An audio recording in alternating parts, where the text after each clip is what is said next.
আর্জেন্টিনার অনুশীলনে সাইড বেঞ্চে এসে বসলেন লিওনেল মেসি।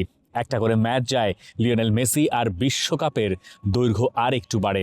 এই দৈর্ঘ্য শেষ হবে, শেষের দিকে আমরা লিওনেল মেসির প্রায় শেষ। কিছু ঘটুক আর নাই ঘটুক, বিশ্বকাপে আর দুটো ম্যাচ পাওয়া যাবে লিওনেল মেসির। শেষ ম্যাচটা যদি ফাইনাল হতে হয় তাহলে এই ইংল্যান্ডকে হারাতে হবে, আর শেষ ম্যাচটা যদি কেবলই মাত্র আনুষ্ঠানিকতার না হতে হয় তবুও ইংল্যান্ডকে হারাতে হবে আর্জেন্টিনার। আর ইংল্যান্ড যারা বিশ্বকাপে 2002 সালে ইংল্যান্ড আর্জেন্টিনাকে হারিয়েছিল, তারা ওই একই ঘটনার পুনরাবৃত্তি করতে চায়, আর তাতে সবচেয়ে বড় বাধা তাদের সামনে এই লিওনেল মেসি। আর্জেন্টিনা ভার্সেস ইংল্যান্ডের প্রিভিউ করতে গেলে এই দুই দলের প্রায় একই জায়গায় আপনি এক ধরনের সমতা দেখতে পাবেন। দুটো দলই এখনও পর্যন্ত বিশ্বকাপে যাদের মুখোমুখি হয়েছে তাদের বিপক্ষে তাদের জয় পাওয়া উচিত ছিল, তারা জিতেছেও এবং এই সেমিফাইনাল পর্যন্ত তারা এসেছেও। এখন এই দুই দলকে আলাদা করার যদি একটা উপায় থাকে, সেই নামটা সম্ভবত লিওনেল মেসি। শান্তি। ক্লিক ফ্যান, প্রশান্তির হাওয়া ছড়িয়ে যাবে সবখানে। ইংল্যান্ড আবার তারা বলতে পারে যে হচ্ছে গিয়ে আলাদা করার আরো একটা নাম রয়েছে, সেটা হ্যারি কেইন। তাহলে জুড বেলিংহাম কেন নয়? রাইট। সো আলাদা করার ডাইমেনশন আসলে অনেক কিছু আছে এই ম্যাচের হিস্ট্রি যা, এই ম্যাচের ইতিহাস যা, এই দু দলের বৈরিতা, ফুটবলের বাইরের বৈরিতা, এই সব কিছু মিলে আটলান্টার এই স্টেডিয়াম অ্যারেনায় এখন আলটিমেটলি একটা বিগ ক্লাসিকর অপেক্ষা বা বিগ ক্ল্যাশের অপেক্ষা, যেটার মানে মাত্রাটা এমন এক জায়গায় পৌঁছেছে, এটা দিয়ে আসলে অনেক কিছু ডিফাইন হয়ে যাবে। হয়তো লিওনেল মেসির শেষটা এখানে হয়ে যাবে, হ্যাঁ আরেকটা থার্ড প্লেস ম্যাচ রয়েছে, বা হয়তো ফাইনাল রয়েছে, অথবা আপনি হিসেব করে দেখতে পারেন যে ইংল্যান্ডের যে একটা জাগরণ হচ্ছে এই রিসেন্ট টাইমসে, ইউরোর ফাইনাল খেলা, আরও একটা বিশ্বকাপ হওয়া, ইংল্যান্ডেরও কিন্তু বড় একটা রিজেনারেশন বর্ন যদি আমরা বলি, সেইটাকেও এই ম্যাচের উপরে অনেক কিছু আলটিমেটলি ডিফাইন করবে। তবে লিওনেল স্কালোনি এই ম্যাচে যদি তিনি জিততে চান, তার আগে তার কিছু মাথা ব্যথার কারণ আছে। ইংল্যান্ডেরও মাথা ব্যথা আছে, সেটা নিয়ে আমরা কথা বলবো, কিন্তু লিওনেল স্কালোনির দল যেভাবে সুইজারল্যান্ডের সঙ্গে খেলেছে, তারপরে তার দুশ্চিন্তা হওয়ার কথা ছিল ইজিপ্টের সঙ্গে ম্যাচের পরে এই মাঠেই, দুশ্চিন্তা হওয়ার কথা ছিল কেপ ভার্দের বিপক্ষে ম্যাচের পরেও। কিন্তু এই ম্যাচগুলোর শেষেও আর্জেন্টিনার কাছ থেকে সুইজারল্যান্ডের বিপক্ষে সেই কাঙ্ক্ষিত ফলাফল পাওয়া গেলেও কাঙ্ক্ষিত পারফরমেন্সটা পাওয়া যায় নাই। আর্জেন্টিনা আর লিওনেল স্কালোনি এই ম্যাচে পরিবর্তন আনবে কিনা কথা হচ্ছে সেটা। লিওনেল স্কালোনি খুব বেশি পরিবর্তন কি আনবেন? লিওনেল স্কালোনিকে আমরা একটা সময় দেখেছি, ধরেন এই আগের বিশ্বকাপের কথাই যদি টানি, তিনি সময়ে সময়ে প্রয়োজনে তিনি তার ফরমেশন সিস্টেম চেঞ্জ করেছেন। আমার মনে আছে নেদারল্যান্ডসের সঙ্গে তিনি 3 ম্যান ব্যাক খেলিয়েছেন। আমার মনে আছে তিনি গ্রুপ স্টেজের ম্যাচে যখন প্রয়োজন হচ্ছে লিসান্দ্রো মার্টিনেজকে নামিয়েছেন, তখন লিসান্দ্রো মার্টিনেজ রেগুলার স্টার্টার ছিলেন না। যখন তার প্রয়োজন হয়েছে সেইভাবে তিনি মিডফিল্ড রিশাফল করেছেন এবং করে করে একটা জায়গায় একটা ধাঁচে তিনি পেয়েছেন। কিন্তু এখন এসে এই ম্যাচের আগে আমরা যদি খুব বেশি পরিবর্তনের কথাও বলি আর্জেন্টিনার কাছ থেকে, আপনি একটা জায়গার কথা বলতে পারেন, সেটা হচ্ছে রদ্রিগো দে পল। আপনি বলতে পারেন মলিনা মন্তিয়াল, আপনি বলতে পারেন তালিয়াফিকো লেফট ব্যাকে খেলারই কথা। এই ছাড়া আসলে হাত দেওয়ার জায়গাটা কই আর্জেন্টিনার? দেখেন, ওই মলিনা নাকি মন্তিয়াল এই ডিবেট বা হচ্ছে এই কম্পিটিশনে একেবারে এবারের আসলে শুরু থেকেই চলেছে। বাট আপনি একটা জিনিস খেয়াল করেন, এখন পর্যন্ত মিডফিল্ডটা কিন্তু ইনটেক্ট ছিল। লিওনেল স্কালোনি যতগুলো ম্যাচ আলটিমেটলি তিনি খেলেছেন, ওই যে গ্রুপ স্টেজের লাস্ট ম্যাচটা, সেটা তো নিয়ম রক্ষার ম্যাচ হয়ে দাঁড়িয়েছিল, সেটার মধ্যে তিনি চেঞ্জ করেছিলেন। এছাড়া গ্রুপ স্টেজের প্রথম 2টা ম্যাচ হ্যাঁ পরের দিকের হচ্ছে এই ম্যাচগুলোতে, তো ওই জায়গাটার মধ্যে দেখা যাচ্ছে হচ্ছে আপনার সেই একটা পরিবর্তনে হয়তো বা স্কালোনি নর্মালি করতে চাইবেন। এই যে লাস্ট কয়েকদিন আপনার হচ্ছে প্র্যাকটিসটা হলো সুইজারল্যান্ডের এগেইনস্টে ম্যাচটার পর, সেখানে কিন্তু লিওনেল স্কালোনিকে এর আগে আমরা কখনো এবারের বিশ্বকাপে দেখি নাই যে তিনি অন্য কোনো ফরমেশনেও ট্রাই অ্যান্ড টেস্ট করেছেন। এবার কিন্তু হ্যাঁ, এবার কিন্তু তিনি মাঝখানে ওই জিনিসটা করেছেন। করিয়ে কি করেছেন, তিনি হচ্ছে পালাসিওসকে ট্রেনিংয়ে কিছুটা গেম টাইম দিয়েছেন, তিনি সিমিওনাকে ট্রেনিংয়ে কিছুটা গেম টাইম দিয়েছেন। এই সব কিছুই আলটিমেটলি তার মাথার মধ্যে ঘুরছে। দিন শেষে দেখা যাবে হয়তো রদ্রিগো ডি পলের চেঞ্জটাই হবে। এখন সেই জায়গায় আলটিমেটলি কাকে তিনি খেলাবেন, যদি হচ্ছে আপনার নিকো গঞ্জালেসকে এই টিমে ইনক্লুড করা হয়, তখন আলটিমেটলি কি হবে, লেফট সাইড দিয়ে হচ্ছে নিকো গঞ্জালেস শিফট করবেন, রাইট সাইডে রদ্রিগো ডি পল যেই জায়গাটায় খেলেন ওখানে হয়তো ম্যাকালিস্টারকে শিফট করা হবে, ওই জায়গায় আমরা এনজো ফার্নান্দেজকে দেখব। এইখানে হচ্ছে গিয়ে আপনার কথাবার্তা রয়েছে এনজো নাকি হচ্ছে গিয়ে ম্যাকালিস্টার। আবার আপনি হচ্ছে গিয়ে যদি চলে আসেন যে রাইট সাইডে যদি আপনি হচ্ছে সিমিওনাকে খেলান, তখন হচ্ছে লেফট সাইডে এই দুজনের মধ্যে কোনো একজন হয়তো বা শিফট করবেন। বাট দিন শেষে আমার মানে যতটুকু মনে হচ্ছে এই একটা পরিবর্তন ছাড়া আর্জেন্টিনার স্টাইল অফ প্লেতে আসলে খুব বেশি পরিবর্তন লিওনেল স্কালোনি এখানে করতে চাইবেন। প্রতিপক্ষ তো ইংল্যান্ড, মানে ইংল্যান্ডের সঙ্গে খেলতে হবে, তাহলে ইংল্যান্ডের খেলার স্টাইল কি, আর্জেন্টিনা কোন জায়গাগুলোয় বিপদে পড়তে পারে? আমার ধারণা আর্জেন্টিনা বিপদ বিপদে পড়তে পারে ইংল্যান্ডের মিডফিল্ডের এগেইনস্টে। ইংল্যান্ডের যে double pivot midfield, Jude Bellingham সঙ্গে ডেকল্যান রাইস, যেখানে ডেকল্যান রাইস মূলত ডিফেন্সিভ মিডফিল্ডারের রোলটা প্লে করেন এবং বক্স টু বক্সে আপনি জুড বেলিংহামকে দেখেন। এই মিডফিল্ডের এগেইনস্টে আর্জেন্টিনার এই মিডফিল্ডের আউটপ্লেড হয়ে যাওয়ার ভালো শঙ্কা আছে। কেন শঙ্কা আছে? তার কারণ হচ্ছে এমন নয় যে আর্জেন্টিনার মিডফিল্ডার ভালো, তারা ওয়ার্ল্ড চ্যাম্পিয়ন্স, কিন্তু যেখানে আসলে সমস্যাটা, আপনি লিয়ান্দ্রো পারেদেসকে এই কয়েকটা ম্যাচ ধরে খেলাচ্ছেন এবং পারেদেস হচ্ছেন হোল্ডিং মিডফিল্ডার। আপনি ম্যাকালিস্টারকে আরেকটু পুশ করছেন সামনের দিকটাতে। আপনি এনজো ফার্নান্দেসকে খেলাচ্ছেন, কিন্তু এনজো ফার্নান্দেসের কাছ থেকে আপনি এখনো পর্যন্ত বিশ্বকাপে তার সেরাটা দেখতে পান নাই। তার ভেতরে, তার খেলার ভেতরে যে কিছুটা মরচে পড়া ভাব আছে, এটা একদম স্পষ্ট। সেটা অতিরিক্ত ফুটবলের জন্য হতে পারে, লম্বা সিজন তিনি খেলেছেন এই কারণে হতে পারে, বা বিশ্বকাপে এসে তার সেরা ফর্মটা তিনি খুঁজে পাচ্ছেন না, এটা হতে পারে। ফুটবলারদের ক্ষেত্রে এটা নিয়মিত ঘটে। কিন্তু আর্জেন্টিনার জন্য টাইমিংটা খুব ব্যাড, মানে খুবই বাজে টাইমিং। আপনি অ্যালেক্সিস ম্যাকালিস্টারের কাছ থেকে হয়তো পাচ্ছেন সার্ভিসটা, কিন্তু তার কাছ থেকেও সেরাটা আনলিশ করতে হলে বাকিদের সেই সাপোর্টটা তো আপনার প্রয়োজন হবে। এবং আপনি যদি জুলিয়ান সিমিওনেকে রাইট সাইডে স্টার্ট করান, এটা আর্জেন্টিনার ইংল্যান্ডের বিপক্ষে হেল্প করতে পারে, কারণ আপনি এই ম্যাচে ফিজিক্যালি কোনোভাবেই বিটেন হতে চাইবেন না, স্পেশালি ইংল্যান্ডের সঙ্গে। এবং এই ধরনের ম্যাচগুলো সবসময় ফিজিক্যালি ডিম্যান্ডিং। ইংল্যান্ডের সঙ্গে যখন খেলবেন আপনাকে সেই জায়গায় প্রখর থাকতে হবে পুরোটা সময়। আমার মনে হয় জুলিয়ান সিমিওনে একটা ভালো অপশন রাইট সাইডে যদি আপনি তাকে খেলান। সেই ক্ষেত্রে আর্জেন্টিনার ওই লাভটা হতে পারে, যেহেতু তিনি আতলেতিকো মাদ্রিদের হয়ে কখনো কখনো আবার উইংব্যাকের রোলেও খেলেন, এবং যেহেতু সিমিওনের ছেলে, ইংল্যান্ডের সঙ্গে খেলার একটা বিরাট বড় ঐতিহ্য তো তার বাপের আছে, তাই না? মানে সেই 98-এর কথা তো একটু মনে থাকার কথা অনেকের, সেই সময় যারা খেলা দেখেছেন। জুলিয়ান সিমিওনে এই ম্যাচে আমার কাছে মনে হয় যে একটা বাড়তি তেজও তার কাজ করতে পারে। এবং যেহেতু তিনি দিয়েগো সিমিওনের আন্ডারেই খেলেন, ওর ওই অভ্যাসটা আছে যে তিনি সামনে পেছনে এক টানে যেতে পারেন। আর্জেন্টিনার ওই সাইডে যে পরিমাণ হলো, যে পরিমাণ ফাঁকা জায়গা তৈরি হচ্ছে গত কয়েকটা ম্যাচে, এইটা আর্জেন্টিনার যে সমস্যা তৈরি করছে, সেইখানে একটা সমাধান হতে পারে জুলিয়ান সিমিওনে।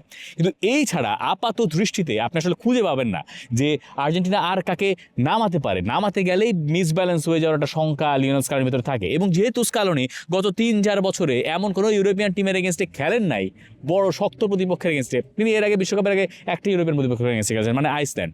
তো এমন কোনো শক্ত প্রতিপক্ষের এগেনস্টে যেহেতু তিনি খেলেন নাই, তাই আপনি আসলে বাজ বিচার করতেও পারবেন না। এই ম্যাচে পরীক্ষা নিরীক্ষা করার সেই সাহসটা দেখানো একটা বিরাট ব্যাপার। দেখেন, এই স্টেজে এসে লিওনেল স্কালোনি হয়তো বা কোনো ম্যাসিভ চেঞ্জ বা ডিসিশনের দিকে তিনি যাবেন না।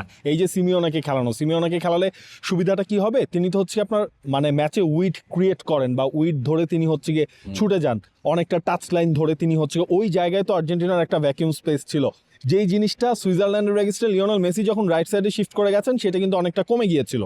বাট দিন শেষে আপনি যদি সিমিওনাকে ওই পজিশনটায় খেলান, অন্তত একটা উইং দিয়ে আর্জেন্টিনার হচ্ছে অ্যাক্টিভনেসটা একটু বাড়বে। এবং হচ্ছে বারবারই তো আমরা বলে আসছিলাম যে ইংল্যান্ডের এই ডিফেন্ডিং লাইনটা, এটা কিন্তু খুব ওয়েল সেটেলড না। তো ওই জিনিসটা হচ্ছে গিয়ে আলটিমেটলি এখানে লিওনেল স্কালোনির আর্জেন্টিনাকে কিছুটা কাজ দেবে। আবার হচ্ছে গিয়ে আপনার ইংল্যান্ড খুব ভালো মতোই জানে আর্জেন্টিনার মূল শক্তির জায়গা কোনটা, মিডফিল্ডে ওভারলোড করা, মানে একদম ঠিক মিডফিল্ড জোনটা যেখানে লিওনেল মেসি আছেন, ঠিক মাঝখানের জায়গাটা। যদি পারেদেস বল পান, বা যদি হচ্ছে আপনার ম্যাকালিস্টার বা এনজো যেই হোক, এই জোনটা মাঝখানে জোন 14-এর যেই এরিয়াটা বা মিডফিল্ডের যেই এরিয়াটা একদম ঠিক মাঝ বরাবর, সেই জিনিসটাকে তারা কাজে লাগাতে যাবে। ওইখানেই কিন্তু আলটিমেটলি ব্যাটেলটা হবে ওই ডেকলান রাইস, জুড বেলিংহ্যাম তাদের সাথে। এখন আর্জেন্টিনা এই ক্ষেত্রে যা করার চেষ্টা করবে, মানে এখানে দুটো ঘটনা ঘটতে পারে আমার কাছে মনে হয়। একটা হচ্ছে আপনি যেহেতু এতদিন সুইজারল্যান্ড, ইজিপ্ট বা কেপ ভার্দের সঙ্গে খেলেছেন, যারা আসলে অত বেশি আক্রমণ ওঠে না, তারা মিডফিল্ডটাকে শক্তপোক্ত করে রেখেছে, তারা টাইট ডিফেন্ডিং করেছে। ইংল্যান্ড এরকম টাইট ডিফেন্ডিং নাও করতে পারে, এবং সেইটা ইংল্যান্ডের এগেনস্টে আর্জেন্টিনাকে সুবিধা দিতে পারে। বিগ টিমের এগেনস্টে যখন বিগ টিম ওইভাবে আক্রমণ করার চেষ্টা করবে, তখন হয়তো আর্জেন্টাইন মিডফিল্ডার আরেকটু স্পেস পাবেন।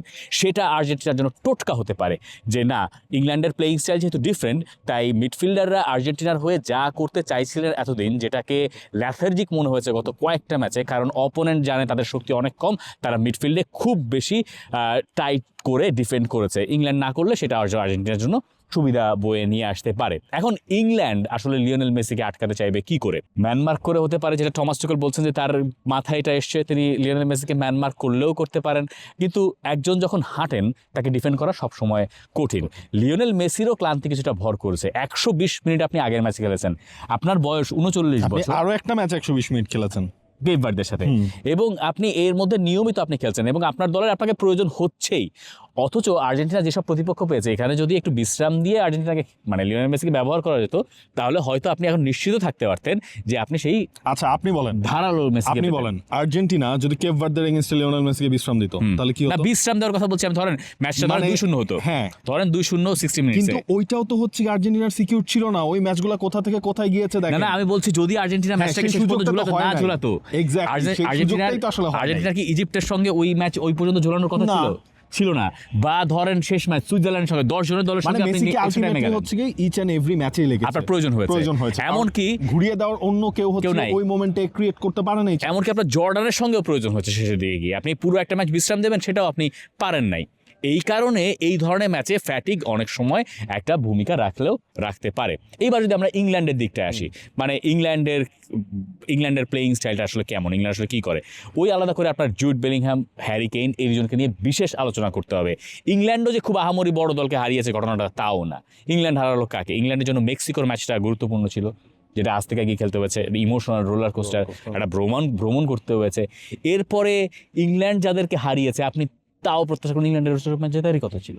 দেখেন দুটা দলই আনবিটেন, কিন্তু ইংল্যান্ডের কিন্তু একটা ড্র আবার আছে। সুতরাং ইংল্যান্ডের এত স্মুথ জার্নিটা হয়নি। আর্জেন্টিনা সহজ কাজটাকে কঠিন বানিয়েছে প্রতিপক্ষের বিবেচনায়। ইংল্যান্ডের নরওয়ের এগেনস্টে খেলতে হয়েছে, ইংল্যান্ড ঘানার এগেনস্টে ড্র করেছে, বাট দিন শেষে হচ্ছে কি আপনার ইংল্যান্ডকে টানছেন কিন্তু ওই দুজনেই, জুড বেলিংহ্যাম এবং হ্যারি কেইন। তাদেরকে আর্জেন্টিনার এই ডিফেন্স লাইন কিভাবে আটকাবে এইটা হচ্ছে এখন একটা বড় কোয়েশ্চেন হয়ে দাঁড়িয়েছে। লাস্ট ম্যাচের হিসেবটাই করেন, যখন হচ্ছে শেষ দিকটায় সুইজারল্যান্ডের এগেইনস্টে ম্যাচে লাস্ট কিন্তু ওতামেন্দিকেও নামাতে হয়েছিল আর্জেন্টিনার। এরকম কোনো কিছু আপনি যখন একজন পিওর নাম্বার 9 নিয়ে তার এগেনস্টের দল আপনার পিওর একজন নাম্বার 9 নিয়ে খেলবে, তখন আবার লিওনেল স্কালোনি ওই দুই সেন্টার ব্যাককে দিয়ে সামলান, নাকি হচ্ছে ওই জায়গায় পারাদেসের তো ডেফিনেটলি একটা বড় ভূমিকা থাকবে, নাকি অন্য কোনো অপশনও আলটিমেটলি তিনি হ্যারি কেইনকে আটকানোর জন্য করেন? এইখানে আমার কাছে মনে হয় আর্জেন্টিনার সেট পিসে মানে একটা আলাদা করে সতর্ক থাকতে হবে। হ্যারি কেইন সেখানে গুরুত্বপূর্ণ সদস্য। আবার ধরেন লিসান্ড্রো মার্তিনেজের যে হাই ডিসঅ্যাডভান্টেজ, এইটা অনেক সময় ওই দলগুলো কাজে লাগাতে চাইবে, এবং যেহেতু তাকে খুব ভালো মতো প্রিমিয়ার লিগের ফুটবলাররা চেনেন, ওইটা একদম অবধারিতভাবেই হওয়ার কথা। আবার ধরেন যে জুড বেলিংহ্যাম যখন বক্সের ভেতর থেকে রান নেন, মানে লেট রানগুলো নেন, বক্সের ভেতর থেকে রান নেওয়া ভুল বলছি, মানে মিড লাইন থেকে তিনি যে রানগুলো নেন বক্সের পরে হয়তো তিনি ঢোকেন সেকেন্ড ম্যান লাইন অনেক সময় বলা হয়, সেই জায়গায় আর্জেন্টিনা ট্র্যাক করতে পারছে কিনা। আর্জেন্টিনার মিডফিল্ডারের ওই জায়গায় সবসময় তটস্থ থাকতে হবে যে এই রানটা কীভাবে আসলে ঠেকানো যায়। বেলিংহ্যাম এই মুহূর্তে যেই ফর্মে আছেন, এইটা আমার তো মনে হয় বিশ্বকাপের যত মিডফিল্ডার আমরা দেখছি তার ভেতরে অন্যতম, সেটা তো বটেই, 4 দল সেমিফাইনালে উঠছে, কিন্তু মানে এইটা স্বপ্নের মতো মনে হয় যে জুড বেলিংহ্যাম আসলে ইংল্যান্ডকে যেদিকে নিয়ে যাচ্ছেন। আর হ্যারি কেইনের যে প্লেয়িং স্টাইল পরিবর্তন হয়েছে, হ্যারি কেইনকে আর্জেন্টিনা বাধ্য করতে চাইবে বক্সের ভেতরে স্পেস না দিয়ে তাকে পেছনে পাঠাতে। পেছনে যত পাঠাতে পারবে আর্জেন্টিনা, তত আর্জেন্টিনার লাভ হতে পারে। বক্সের আশপাশে আপনি হ্যারি কেইনকে দেখতে চাইবেন না। বল তিনি কম পাইলে হয়তো তিনি বায়ার্ন মিউনিখে যে কাজটা গত কয়েক সিজনে নিয়মিত করছেন, তিনি খুব ভালো প্লেমেকারের রোলে যেতে পারেন। আবার যেটা তার জন্য খুব পজিটিভ দিক, খুব রাতারাতি তিনি আবার বক্সের মধ্যে ঢুকেও পড়তে পারেন।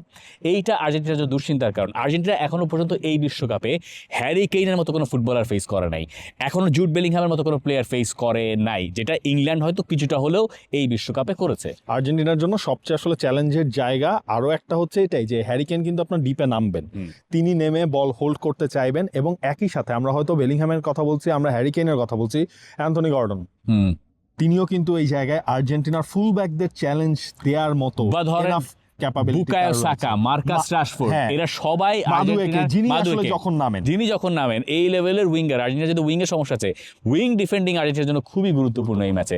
আবার ধরেন এই ম্যাচে আমার কাছে মনে হয় আর্জেন্টিনা যদি জিততে চায়, আপনার এমিলিয়ানো মার্তিনেজের অতিমানবীয় পারফরমেন্স দরকার হবে আমার কাছে মনে হচ্ছে। এমিলিয়ানো মার্তিনেজ এবারের বিশ্বকাপে হচ্ছে লাস্ট ম্যাচটা ছিল যে না, মার্তিনেজের মতো পারফর্ম তিনি করতে পেরেছেন লাস্ট ম্যাচটা, বেশ ভালো কিছু সেভ এমিলিয়ানো মার্তিনেজের কাছ থেকে এসেছে, এবং দিন শেষে হচ্ছে কি আপনার মার্তিনেজের এই রোলটাই লাগবে, কারণ এই ম্যাচে আর্জেন্টিনাকে অ্যাটাকের পর অ্যাটাক ফেস করতে হবে। সো ওই জায়গায় যদি এমিলিয়ানো মার্তিনেজ যেই পারফরমেন্সটা 2022-এ দিয়েছিলেন সেটার রেপ্লিকেশন যদি তিনি করতে পারেন, তাহলেই হয়তো আর্জেন্টিনা অন্তত যতক্ষণ পারা যায় ইংল্যান্ডের ওই গোল স্কোরারদেরকে আটকে রাখার মতো চান্স তারা ক্রিয়েট করতে পারবে। ইংল্যান্ড আরেকটা কাজ করবে, সেটা হচ্ছে দরকার হলে ড্যান বার্নকে নামিয়ে দিবে। মানে দীর্ঘদেহী ডিফেন্ডার পরে নেমে এক ধরনের অতিমানবীয় পারফরমেন্স তিনি দেখাচ্ছেন। সাইড বেঞ্চ থেকে নামানোর কথা বললে লাউতারো মার্তিনেজের কথা আসতে পারে। আর্জেন্টিনার সেই জায়গাতে আর্জেন্টিনার হেল্প হতে পারে। ইংল্যান্ড যেরকম খেলেছে, ধরেন নরওয়ের সাথে, খুব ভালো ফুটবল তারা খেলে নাই। যখন নরওয়ের পায়ে বল ছিল তখন ইংল্যান্ড ঢুকেছে, বড় একটা সময় তারা ঢুকেছে। আর্জেন্টিনা বল পজিশন রাখলে পরে, মানে এই খেলাটা আমার কাছে মনে হয় বল পজিশনের খেলা হবে। যার পায়ে বল থাকবে বেশি, আমার ধারণা সেই দলটা যেটার দিকে এগিয়ে যাবে খানিকটা। আবার আর্জেন্টিনাকে ওই কাউন্টার প্রেসের এগেনস্টে তারা কিভাবে সামলায় এইটাও কিন্তু হচ্ছে দেখতে হবে, কারণ Harry Kane, Jude Bellingham, Gordon বা রাশফোর্ড, সাকা যিনিই খেলুক, তারা কিন্তু আপনাকে ইচ অ্যান্ড এভরি সেকেন্ড আপনাকে প্রেস করবে যখন আপনার কাছে বল পজিশন থাকবে। ওইটাও আর্জেন্টিনার মিডফিল্ড লাইন এবং স্পেশালি মিডফিল্ডারদের ওপরেই সেটা সবচেয়ে বড় একটা চ্যালেঞ্জ হয়ে যাবে, বল তারা আলটিমেটলি উইন করতে পারে কিনা বা ইন্টারসেপ্টটাকে তারা কতটুকু আটকাতে পারে। ঠিক আছে, গেল সব আলোচনা গেল। তাহলে আমাকে বলেন যে এই ম্যাচ শেষ পর্যন্ত আমরা দুই রকম হতে পারে, মানে কেজি ম্যাচ হতে পারে, আবার খুব ফ্রি ফ্লুইড ফুটবলও হতে পারে। You just never know। হ্যাঁ, আবার প্রথম সেমিফাইনালে এক পেশে হয়ে যেতে পারে, ইউ নেভার নো। এবার একটু প্রেডিকশনের দিকে আসি, যে প্রেডিকশনটা আসলে কি, আপনার প্রেডিকশন কি? আর্জেন্টিনা জিতবে। কেন জিতবে? আর্জেন্টিনা অল্প জিতবে। লিওনেল মেসি এই দলটার মধ্যে আজকের এই ম্যাচটাতেও বা নেক্সট এই ম্যাচটাতেও ডিফারেন্স ক্রিয়েট করবে এবং ইংল্যান্ডকে আমার মনে হয় পাল্টা একটা জবাব আর্জেন্টিনা দিতে পারবে। ইংল্যান্ড ফাস্ট অ্যান্ড ফ্লুইড ফুটবলটা খেলবে, আর্জেন্টিনা হচ্ছে ওই যে রোয়ে শোয়ে ফুটবল যেটাকে আমরা বলি, হ্যাঁ, আর্জেন্টিনা নিজেদের প্ল্যান অনুযায়ী ওইটা খেলে আর্জেন্টিনা ইংল্যান্ডকে হারাবে। আচ্ছা, আমার প্রেডিকশন আবার ইংল্যান্ডের পক্ষে। আমার কাছে মনে হয় যে ইংল্যান্ড এই ম্যাচটায় খুব টাইট করে, মানে আর্জেন্টিনা ওয়ার্ল্ড চ্যাম্পিয়ন্স, তাদের এগেইনস্টে প্রেডিকশন দেওয়া ইজ অলওয়েজ রিস্কি। কারণ আপনি যদি অপশনের কথা চিন্তা করেন, আর্জেন্টিনা যে কোনো ম্যাচ বের হয়ে যায়। এই আর্জেন্টিনা মানে বের হয়ে যাওয়ার সেই উদাহরণ আমাদের সামনে ভুরি ভুরি আছে। কিন্তু আমার কাছে মনে হচ্ছে যে ইংল্যান্ড বোধহয় একটু বেটার শেপে আছে। আর্জেন্টিনা যেহেতু এখনও পর্যন্ত বড় কোনো টিম ফেস করে নাই, এইটা তাদের জন্য একটা চরম পরীক্ষা। এই পরীক্ষায় আর্জেন্টিনা উঠতে যেতে পারলে তো ভালো। লিওনেল মেসির একটা বিশ্বকাপ ফাইনাল আর একটা হয়, সেটা দেখার জন্য বা সেটা দেখতে পারলে আমিই খুশি হব। কিন্তু আমার কাছে মনে হয় যে আর্জেন্টিনার বিশ্বকাপের অধ্যায়টা লিওনেল মেসির, মানে কার্যত এই সেমিফাইনালে ইংল্যান্ডের কাছে শেষ হচ্ছে বলে আমার মনে হয়। কারণ আমি দেখছি যে হ্যারি কেইন আর জুড বেলিংহামকে ডিফেন্ড করার মতো জায়গায় আর্জেন্টিনা আছে কিনা আমার ডাউট আছে। তাহলে ফিনালিসিমা দেখার ইচ্ছা যাদের রয়েছে তারা আসলে আপনার আলটিমেটলি দেখতে চান কিনা বা দেখতে পারবেন কিনা, যদি দেখতে চান তাহলে প্রেডিকশনটা মনকেও বোঝান, মনের কাছ থেকেও বের করেন যেন দিন শেষ আসলে আর্জেন্টিনা জেতে। আর যদি আবার ইউরোর একটা রিপিটেশন দেখতে চান, 2024 ইউরোর ফাইনালের রিপিটেশন, তাহলে এই পাথওয়ে থেকে ইংল্যান্ডের দিকেও আপনার রায়টা জানিয়ে রাখতে পারেন। For more updates, subscribe to our YouTube channel and click on the bell icon. Follow us on Facebook and Instagram. Download T-Sports app to enjoy exciting games and highlights. Visit tsports.com.